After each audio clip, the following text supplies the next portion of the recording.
Cook and Talk with Madam! So for today's cooking vlog ay hindi ko po kayo ngayon pahihirapan at wala halos ingredients na kailangan dahil gusto ko po ay maging simple at magaya nyo po ito sa inyong mga tahanan. Ang gagawin ko po today ay tokwat baboy with oyster sauce. So napakadali lamang po itong gawin and alam niyo ba dati ayaw ko pong kumain ng tokwat baboy, yung tokwa. Kasi may natikman po ako na hindi po masarap yung kanilang tokwa. Kaya, ang advice ko po sa inyo, kung meron po kayong alam na market o isang grocery na may magandang brand o swak na swak yung lasa ng isang brand na yun, dun na lang po kayo. Kasi ako po nung nakaraan, mga last few months po, nung mga time na bumili po ako ng aking tokwa ay hindi po ganun kasarap. So, ito po ay binili ko po sa Korean market. So, sure po ako masarap dahil na-try na po namin ito na brand. So, di ko na sasabihin kung anong brand. Bahala na po kayo sa inyong city o sa inyong place kung saan po kayo pwedeng bumili ng masarap na tokwa. So, ayan, mag-uumpisa na po tayo sa ating pagluluto at sigurado po ako magugustuhan po ito ng inyong mga pamilya. So, tara, umpisahan na natin. Ang mga kailangan natin para sa ating tokwat baboy in oyster sauce ay minced garlic, onions, salt and pepper, soy sauce, oyster sauce, ang ating liempo o pork, at sasahugan natin ng string beans o ang ating sitaw. Siyempre, hindi matatawag na tokwat baboy kung wala ang ating tokwa. So, ayan. So, ayun na nga mga madam. So, bago ko po umpisahan yung ating pagpiprito ng ating tokwa at baboy o yung pork, ay magpapakulo po muna po, i-steam ko po muna yung ating string beans o yung sitaw. Optional lang po ito kung gusto po ninyong lagyan o hindi. Ako po lalagyan ko po para mas healthy po yung ating tokwat baboy in oyster sauce. So, ayan, magpapakulo lang tayo dyan, tapos gagamitin ko yung, kasi wala tayong steamer, so yung, alam niyo yung sa rice cooker, alam ko marami kayo niyan, lalagay ko dyan, kasi gusto natin i-steam lang yung, yung ating, pangalan yan, sitaw. So, ayan, pwede naman na isama doon sa paggigisa ninyo ng tokwat baboy, pero mas okay siyang i-steam. So, hahayaan lang natin siya dyan, mga 5 to 10 minutes, pwede na yan. Kung gusto nyo, kung gaano ninyo gusto na kalutong ang inyong, o kaluto ang inyong sitaw. Nawawala. Okay? Takpan natin. So, ayun na nga mga madam, na ini-steam na po natin yung ating string beans. And optional lang po yan kung gusto nyo pong lagyan. Pero ako, lalagyan ko. So, mag-iiwan na po tayo ng ating tokwa. Ayan. So, hiwain natin yung tokwa ng pa-square. Super sarap po ng tokwa na to. Ayan. Hiwain natin siya ng maliliit. Para masarap siyang kainin. O, diba? Yung iba nilalagyan nila ng tausi. Kung alam nyo yun, yung parang beans siya na black. Ayan. Yung saktong cubes lang. Depende sa laki na gusto nyo. Pero ako mga ganito. Yung maliliit siya na cubes. So, madali lang ito. Kayang-kaya nyo ito sa inyong mga kitchen. Ayan. Gusto natin yung madalian minsan. Ayan.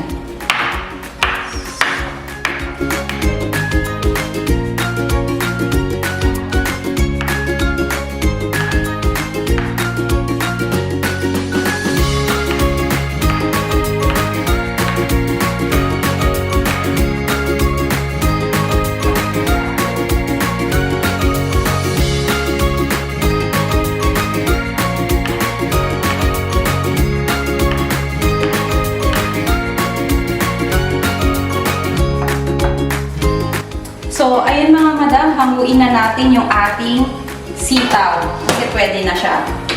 Patayin na natin, itabi lang natin dyan. So, pwede na ito. Na-steam na siya, oh. Ayan, so ilagay ko muna dito. And, i-ready na natin yung ating pagpiprito.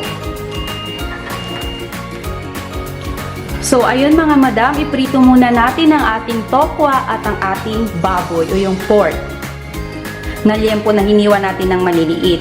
So, naglagay na ako dito ng mantika. So, pag mainit na siya, so yung mantika dapat deep frying ang gagawin natin para ma-prito ng maayos yung ating tokwa. So, gawin natin yung, gusto kasi natin yung mag-brown siya. So, pag mainit na yung ating mantika, ilagay na natin yung ating tokwa. Parang hindi pa ganun kainit, no? Wala pang bubbles. Nagmamadali lang.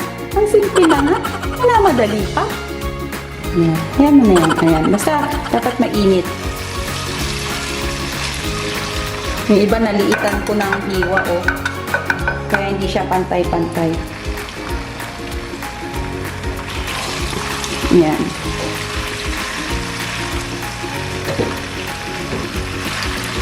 Iprito lang natin yan. At maging golden brown ang kulay. Ang gusto natin ma-achieve ay golden brown. So, nasa sa inyo po yan kung gaano po kalaki ang hiwa na gusto ninyo. Sa akin po, naliitan ko po kasi gusto ko marami. Ayan.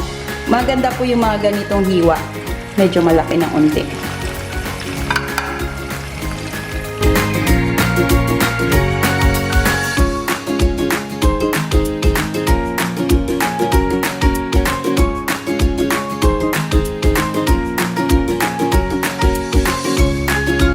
So, ayun na nga mga madam, natapos na natin yung ating tokwa o yung ating tofu na iprito. So, isunod na natin yung ating pork o yung liempo ang ginamit natin. So, ayan, piprito ko din yan, syempre. Doon na rin sa same na pinagprituhan.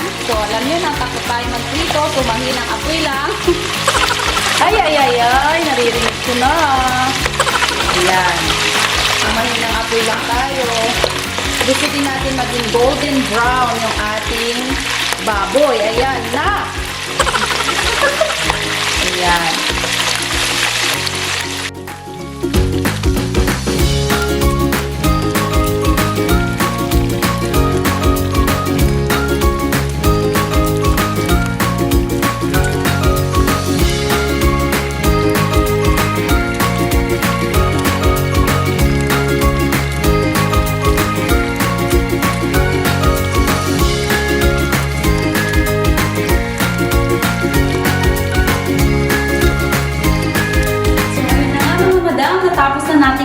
Ang ating tofu, ang ating tokwa, at baboy. So, ang gagawin na natin ay igigisa na po natin siya or magpe-prepare na tayo para sa ating tokwa at baboy in oyster sauce. Okay? So, tara!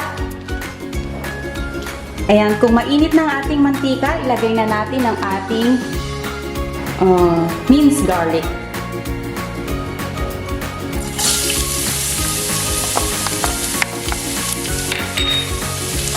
Ayan, ang ating bawang. So, kita nyo, inuuna ko talaga yung bawang kasi gustong-gusto ko yung amoy nito pag ginigisa. Fresh na fresh ang ating bawang. Alam niyo yan. Oh. Ang kulay niya, di ba? So, isunod na natin ang ating sibuyas. Okay.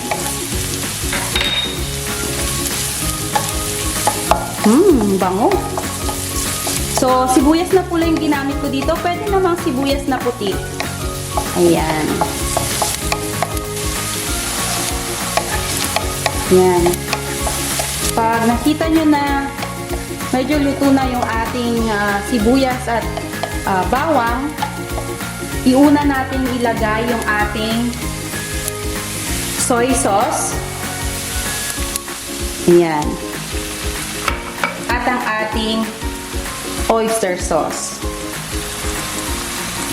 Ayan.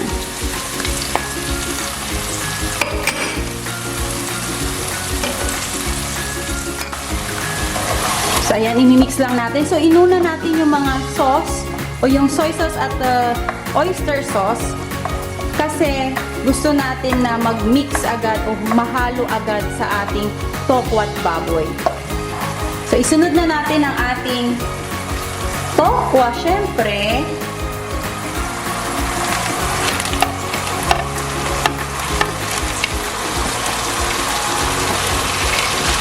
Ayan. Ang tokwa at ang ating pork. So, super dali, super simple para po sa inyo. Pwede rin po ito pang baon. So, ayan, mimix lang natin yan.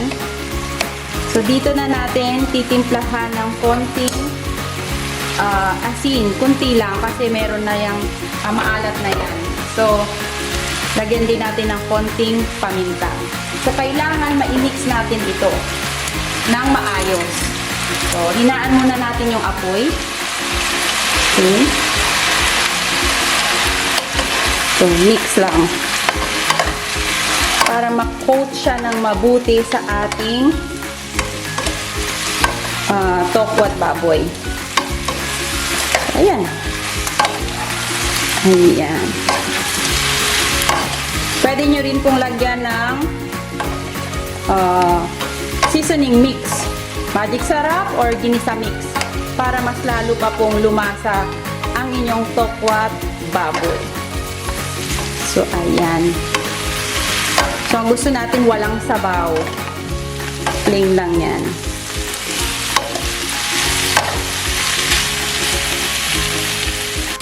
So, dahil luto naman na ang ating tokwa at baboy, pwede na natin ilagay ang ating string beans o yung sitaw na in-steam natin kanina para magkaroon lang ng vegetables ang ating recipe for today. O, diba?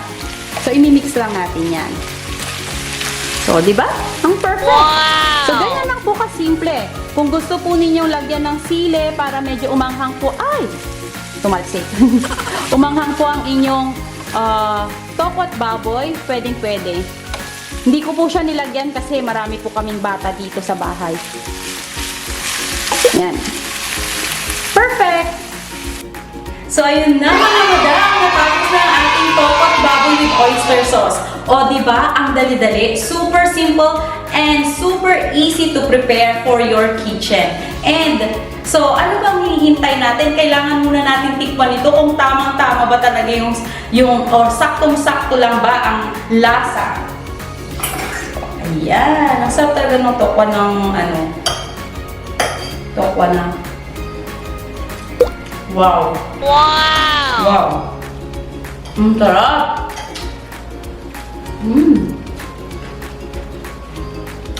Perfect!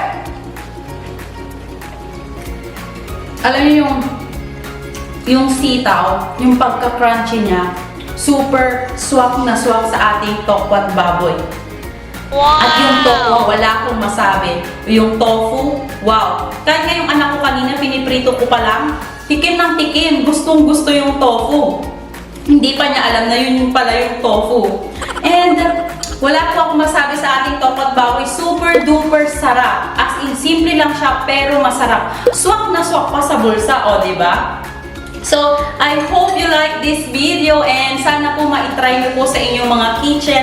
Please, pa-follow naman po ako ng aking Facebook page, ang Cook and Talk with Madam. And please don't forget to like, share, and subscribe to my YouTube channel, Cook and Talk with Madam. Happy cooking!